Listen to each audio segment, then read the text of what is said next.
Virgo, welcome to your January 2022 reading and predictions. Hi, I'm Nigel Saint James. For those of you who are stopping by for the first time, and for the subscribers, how wonderful to see you. Much love and affection to you always.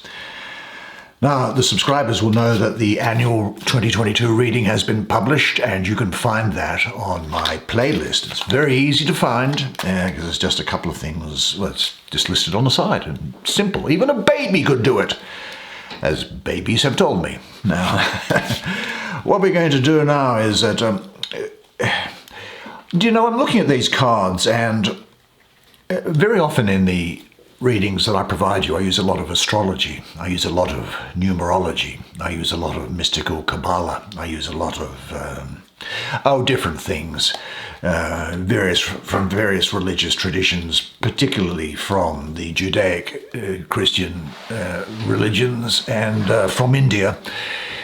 This is a deck that says, don't use that. This is a deck that says, just allow me, the reader, to be the channel through which words come from centers of consciousness on the other side that have things to say that are important and which are pertaining to the image which is on here. So what you should do is, and what people say is just listen to the words that come through, and in particular there's death, and in particular listen to between the words, listen to what's behind them. Now there's something here which will deal with your shadow self probably. Now there's nothing to be concerned about talking about shadow self. That's death. There's the empress. My word, I was looking empress there, I've got to say. And we also have the question, there's the moon. I'm torn between two there. There's there is therefore a feeling of the spirituality that came out of the mystery religion cults, as they were known. They're not cults in the sense of some mad cult leader who's just in it for the money and the sex, but from the genuine spiritual practices which were undertaken by people in the Middle East and in Rome and Greece in particular, as well as in India and some other parts of the world, as I recall from the last time I used this deck. So my experience has been that once I have a look at it, words just come through and you listen to them and it will make sense. And they'll be related to the image that's on the card. But what else might there be? Because we're only going to draw 5, because that's all we're going to need, and that's all we'll have time for. There's the hierophant, and finally we have here the Princess of Swords. Gee, the 3 glamour girls here. Excellent. Now, what is usual, though, is that I'll ask you to come and sit down here next to me while we have a good close look at the imagery on these cards together, while I do the reading for you. Here we go, 1, 2, 3, 4, 5. Let's have a look at this woman first, shall we? Now, who might you be, my dear? Who are you? The Empress. Well, what can the image tell us? Do you know, I think that this is the ancient Mesopotamian. That's today Iraq, basically. Goddess called Inanna, and she ruled over human love and marriage, and it was believed that her worship brought harmony to a household, joy to life, and industriousness and creativity. Conversely, she was able to prevent fertility and prevent love and tenderness from blessing a home or a city that did not pay her the proper respect. Now, Inanna's worship and the performance of her yearly rites tied love, pleasure, and sensuality to abundance, fertility, and growth. Now, it's easy to forget that these concepts are inextricably linked. We have a tendency to segregate our image of motherhood from an idea of sensuousness, don't we, sometimes? But for the worshippers of Inanna, and for the Empress of the Tarot, there is nothing more attractive than somebody in their creative prime. Now, for this reason, Inanna, she offers hymns in which she anoints her genitalia with honey a symbol of sweetness and enjoyment, as well as fertility. Now, although Inanna undertakes a sacred marriage to the king, that is, a mystical marriage to the king, she is not referred to as a wife or a spouse as other goddesses of ancient Sumeria and Mesopotamia were.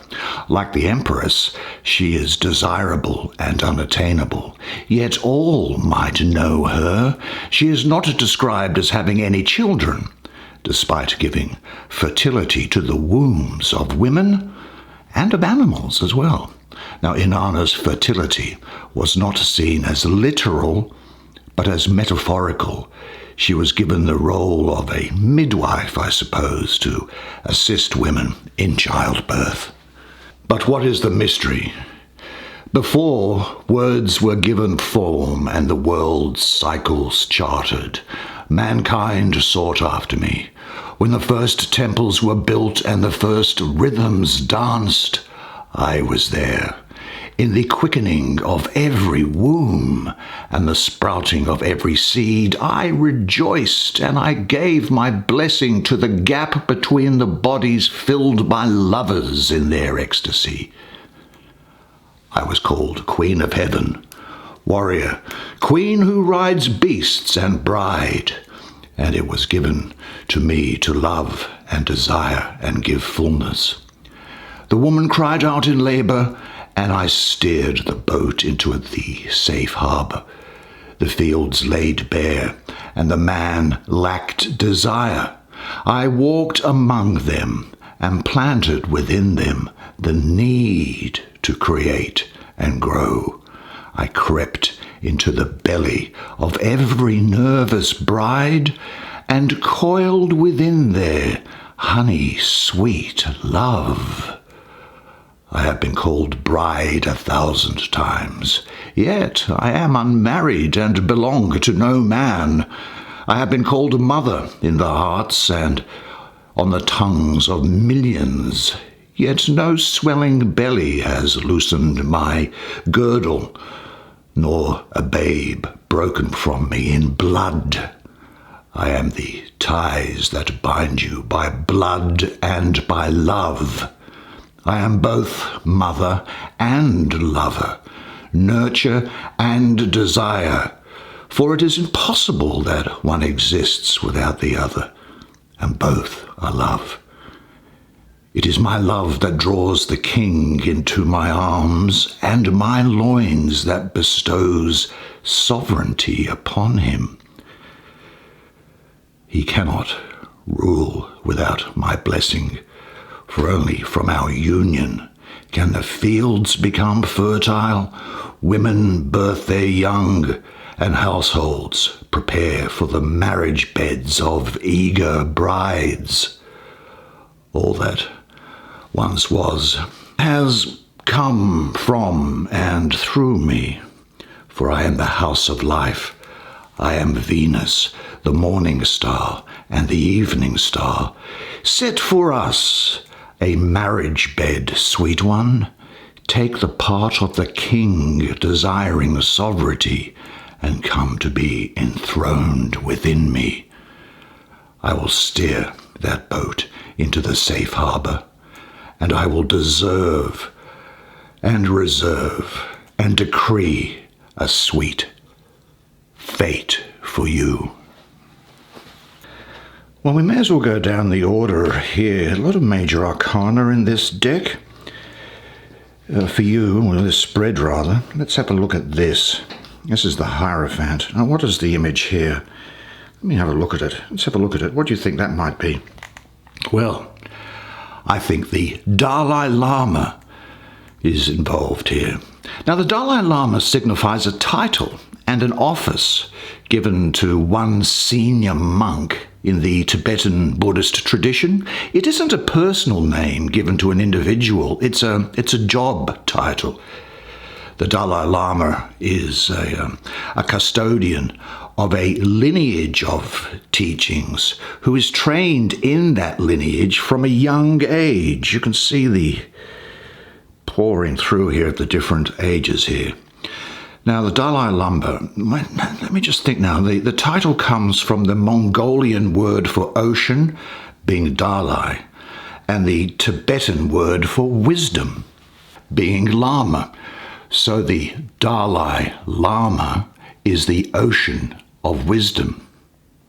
Now, he is the reincarnation of all the previous Dalai Lamas before him, back to the first one, which is around about in the 1300s from memory. The first Dalai Lama was in turn the reincarnation of Chenrezig, I think his name was. He was the Bodhisattva of compassion. Thus, every Dalai Lama is an earthly manifestation of this Bodhisattva. This repeated reincarnation of a spiritual being serves as a reminder of the revelation of the sacred. The soul of the Dalai Lama is repeatedly reborn and revealed so that he may continue his work and teaching.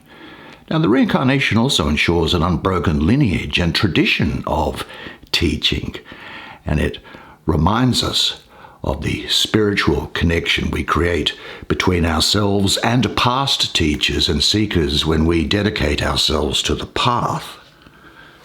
Now, what is the mystery here? Let's have a closer look at it again.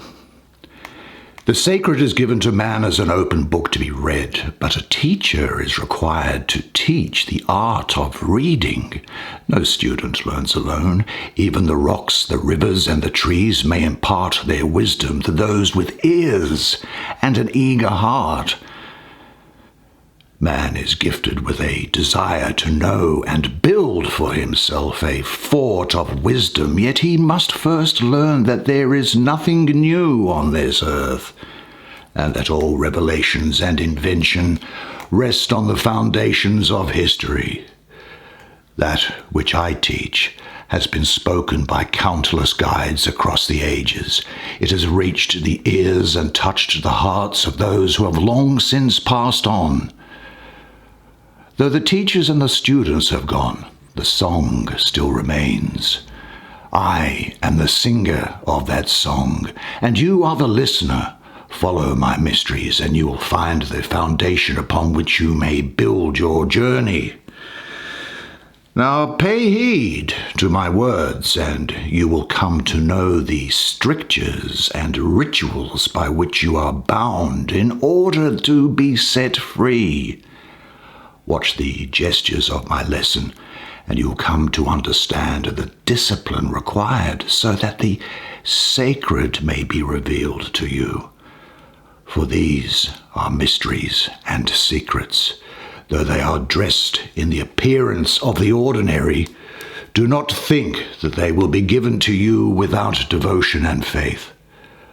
I am your teacher and your test.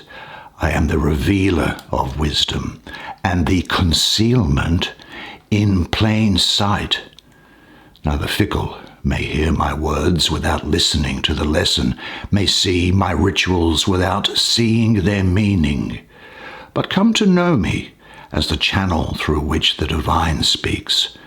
Understand the establishment of wisdom as truth, and you shall truly be a seeker in the mysteries of the sacred. Well, let's see now. I want to talk, I think, about this card here. This is death. Now let's talk about death as death, I think. What does it mean for us? What does it mean? Well, death is a certainty, isn't it? It's unavoidable and unknowable, feared by many above all things. In our time, we experience not only our own death, but the death of loved ones, acquaintances, and people we did not know, but who were tied to us through commonality of language, of culture, who live in the same country as us, or who belong to the same religion. Here, it represents a transformation at its most foundational. For even in death, nothing is destroyed. It just changes form. It represents both the physical death of the body and metaphorical deaths that we experience throughout our life. It is at once beautiful and terrifying, unifying, for it is something we all have in common. And it's deeply isolating, for we are alone in our experience of our own death, but we are not alone in death. Now, this image here is, and the Latino and Latina audience will probably recognize it, is the image of Santa Muerte, and who is primarily worshipped and petitioned by devotees across Mexico and North America, and their probably followers spread around the globe, because her cult has exploded into life in the last 20 years, and the estimated number is something like about 15 million followers, I think. It is a living tradition. So the interpretation from its devotees of the symbols and practices of the cult vary, and they evolve really to encompass new ideas and modern needs. Now, it's Catholic origins, but the cult of Santa Muerte has strong ties to Catholicism, but back in 2013, the Catholic Church condemned it as a blasphemy against religion. Now, Santa Muerte is considered by the Catholic Church as a banned saint, but this doesn't matter to the people who follow her. She's instead a folk saint who personifies death, and unlike a great number of folk saints, she doesn't actually appear to have at any time been a living person. Now, devotees have many names for this Lady of Death, all of which are affectionate and often familial in nature. La Huesed, the bony lady; La Nina Blanca, the white girl; La Madrina, the godmother; La Hermana Blanca, the white sister; La Nina Bonita, the pretty girl; La Dama Poderosa, the powerful lady, and more. Though these are often ironic names, devotees acknowledge some of the more frightening aspects of Santa Muerte, who is always depicted as a skeleton, and her gender is denoted only by her clothing, which can be a nun's habit, a beautiful ball gown, or even, like here almost really, a bridal gown, highlighting death's intimate connection with all of humankind. Now, what is the mystery? It is this: all things must die. It is inevitable and unavoidable. Yet this simple truth strikes terror into the hearts of so many. They cling to life, clutching it preciously to them, desirous of it. The more they want of it, more life, more time. But there is no possibility of more. There is only enough. I am the boundary that defines what is enough. I am there when the last grain of sand in the hourglass falls, and I am there when the first glimmer of life sparks into existence, for that life is mine. It is only through me that you might have your beginnings. Every moment in the universe is a beginning and an ending. In truth, you do not die once, but countless times. There is no moment in time when you are not dying. I am most holy death, that beautiful, skinny sister, a skinny sister who brings profound transformation along the unknown road. I am shrouded in a bridal gown out of love for you, and in my skirts the seeds of life yet remain. Mine are the treasures of the world below and within. Know death, and you will know yourself. Know the time of harvesting, and you shall not truly end. Everything dies, and nothing dies. Yet know that each of you bears me as a burden for some steps along your road. I am the weight of the burden and its lifting, and you will weep at my presence and rejoice at other times. I am rich, for I have all the days of the universe in my halls, but I shall continue to take from you. Accept and let go, and the pain of the parting shall be nothing. Every step forward is a tearing away from the present moment, and you think nothing of these steps. Why not also think thus of that greatest of steps into the unknown? Then I shall be at your side always, a companion, and there will be no fear to hold you back. Well, let's go and have a look at one of the other glamour girls here. And it is the moon. What do you have to say? And who are you? Okay. Now, this is the Greek goddess Hecate, spelt Hecate, but pronounced Hecate. Now, we know little of Hecate's mystery cult, which was shrouded in secret. We are given brief images of her mysteries being attended and celebrated by torch-bearing mystics at night, usually in caves.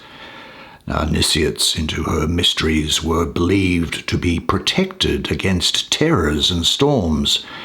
Now, some accounts say that they took place in a cave, as I say, suggestive of the entrance to the underworld, into which initiates would probably have descended to be shown her sacred mysteries. It is as mistress of the underworld that she was commonly invoked in magic, where she is presented as a fearsome mistress of the dead. However, she wasn't feared in such invocations, but she was actually very much respected. Her aid sought because she was so powerful and had command over the realm with which sorcerers often worked, that is Hades, the underworld. As dread goddess of the underworld, she was associated with various animals that represent power as well as danger, such as snakes. She is often described as having snakes on her forehead, or on her head, or for her hair, maybe to have snakes in it. And she was accompanied by baying hounds. Another mystery is this, that when the light fades and the silver paths of the moon snake across the dark earth, the people shall call out for their mother in her waxing and waning, calling her thrice down: torch-bearer, key-bearer, child-bearer. I shall come then to the rest at the dreaded crossroads of the night, standing guard for the lost and the seeking. The baying of my hounds walks, and let me say this, bring it in so we can get a closer look at it. Now my barking dogs, they warn and guide as one, my torches blazing in their eyes, showing the way down to the caves of the mysteries. Follow their howling in the moonlight, seeker, lost one, and you shall find the place of my secret rites. There I shall take you into my embrace as mother. Whisper to you in your blindness of the nocturnal and the other. In words like the hissing of snakes, I shall teach you of the womb and the tomb, the way to birth through death, the power of the hidden, and the ways of magic. You shall descend into me, into the earth, there to be shown the most sacred, the virgin, the bitch, and all the rest. Take up my torch and throng the caves with my mystics. Howl in the darkness and seek the crossroads of the earth. There you'll find the undulating workings of the universe in its tides. For I am terrible and fearsome of countenance, queen of witches, fire-breather, mistress of ghosts, and I am the maid and the mother, saviour and light-bringer. Through my mysteries you may learn to walk the night roads of descent, and fear not the dark nor the shadows therein. Now that only leaves us, I think, doesn't it, with this Princess of Swords here. Well, like the other princesses, her sisters, the Swords she's the lowest in her court, but she performs a vital role. Now, because she lives in the suit of air, the suit of the mind, thoughts, words, and communication, and esoterically she's earth, then the earthy role of this princess serves to bring ideas into manifestation, to apply theories to the real world and contain wisdom and knowledge. And she represents all the ways in which we store knowledge, ideas, wisdom, and all the way our ideas and thoughts impact upon the world around us. The mystery is, how many words have you spoken in your years? Did they fall from your mouth accidentally, or were they chosen with care in the knowledge that every utterance from your lips creates and perpetuates the universe? Words bear the sign of the gods, for they make their mark upon the world for good or ill. Learn to discount nothing in thought and speech. There is magic in these words and in the silence between them, in the intake of breath, the inspiration necessary to fuel them. You, like the gods, can speak the divine word, bringing it down to earth. You need only speak to create reality, to draw down to manifestation our thoughts and ensure they cannot be changed. They must be written. Thereafter they may be shown to others and challenged. Writing is as sacred as the speech that precedes it. The act of putting into form your fresh ideas is holy. But what is worthy of note and record? I question continually, for without asking, there can be no challenge, no freedom in thought or speech. Never be afraid to ask and question. Challenge every idea, every word. I am the container of all knowledge and wisdom. It is in my hall that runs the river of knowledge. Here I meet each day with the wanderer, the wise one. We share the waters of knowledge, and together we create the world anew from debate and conversation. You may not find me in your heart, for I rarely reside in your passions. Find me in the speech of the sages and in the pages of books. There, if you challenge and question, give form to thought and manifest ideas, I will grant you the keys to wisdom. What a fascinating set of cards for you. That's the way it is for you this month. Well, that's January 2022 done for you. Fascinating, absolutely fascinating, I think. Don't you? I think it's going to be a great month for you. And don't you deserve it? You really do. Anyway. Some interesting food for thought there, I think, and you know how to do it. Onwards and upwards for you always. Now, remember one thing, and it's one thing to remember until I see you again, and it is this, that you are a legend, and I look forward to seeing you again next month. And until then, it's bye for now.